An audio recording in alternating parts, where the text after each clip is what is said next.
আসসালামু আলাইকুম। আশা করি সবাই ভালো আছেন। আজকে আমার কাছে একটা আয়রন আসছে, এক ভাই নিয়ে আসছে ঠিক করার জন্য। তো এটা আজকে খুলে ঠিক করব। আর কি সমস্যা এটা আপনাদের সাথে শেয়ার করব। তো প্রথমেই আমি আয়রনটা খুলে নিচ্ছি। এটার মাঝখানে স্টিলের মতো একটা ঢাকনা থাকে।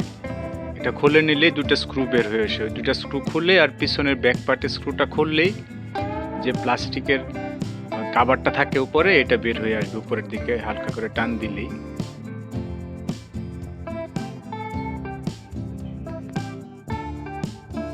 এখন আমরা উপরের প্লাস্টিক এবং নিচের কয়েলের মাঝখানে যে স্টিলের ঢাকনাটা থাকে এটা খুলে নিব।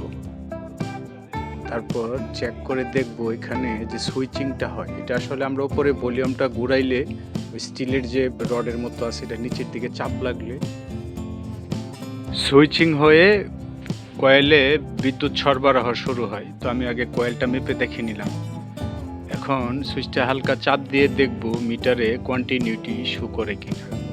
না, এখানে আসলে সুইচিংটা হচ্ছে না, তার মানে সমস্যা এখানে। আমি একটু টুইজার দিয়ে শর্ট করে দেখে নিচ্ছি মিটারে কন্টিনিউটি শো করে কিনা।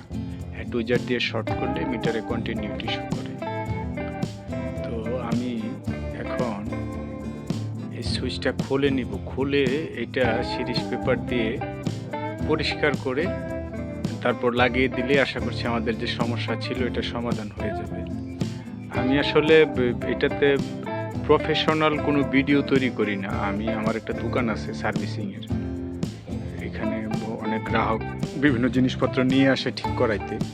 এগুলো আমি ঠিক করি আর ক্যামেরাটা এক পাশে রেখে হয়তো অনেক সময় সুযোগ পাইলে ভিডিও করে এটা আপনাদের সাথে শেয়ার করার চেষ্টা করি। অনেকে টুকটাক কাজ হয়তো জানেন বাসায় নিজেরাই করতে চান, তারা হয়তো করতে গেলে আমার এই ভিডিও আপনাদের কোনো কাজে লাগতে পারে। তো যদি ভালো লাগে লাইক কমেন্ট করবেন। কমেন্ট করলে বুঝতে পারি যে না, আপনারা দেখতেছেন, আমি আসলে আরও ভিডিও বানানোর মতো আগ্রহ তৈরি হবে আমার মধ্যে যদি আপনারা কমেন্ট করেন, লাইক করেন। তো আমি সিরিজ পেপার আছে, সিরিজ পেপার দিয়ে দুই স্টিলের পাতের মধ্যে যে সংযোগস্থল, যে জায়গাটায় চাপ লাগলে সুইচিং হয়, দুইটা পাত একসাথে হয়, এই জায়গাটা ভালো করে ঘষে পরিষ্কার করে নিচ্ছি। এটা আসলে ব্যবহার করতে করতে অনেকদিন ব্যবহার করলে দুইটা স্পার্ক করতে করতে ওই সুইচের সংযোগস্থলে মরিচার মতো পড়ে যায়। পড়ে গেলে তখন আর হয় না, এটা ওই ঠিকঠাক সুইচিংটা হয় না। তো এটা আমি ভালো করে পরিষ্কার করে নিলাম। এখন আমি এটা আবার যেরকম ছিল ঠিক ওইভাবে সুন্দর করে লাগিয়ে নিব।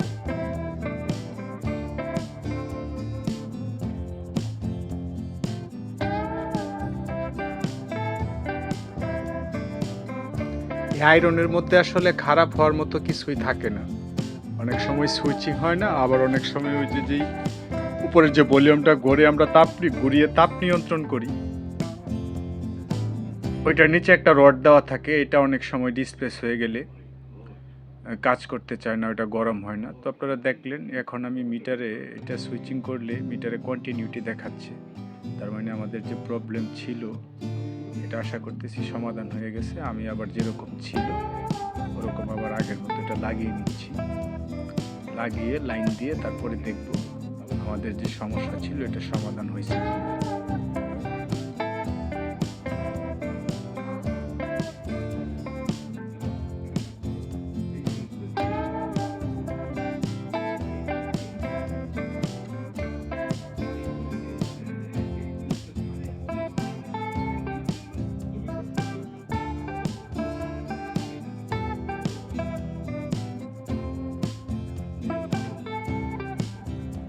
ধন্যবাদ সবাইকে, ভালো থাকবেন। আসসালামু আলাইকুম।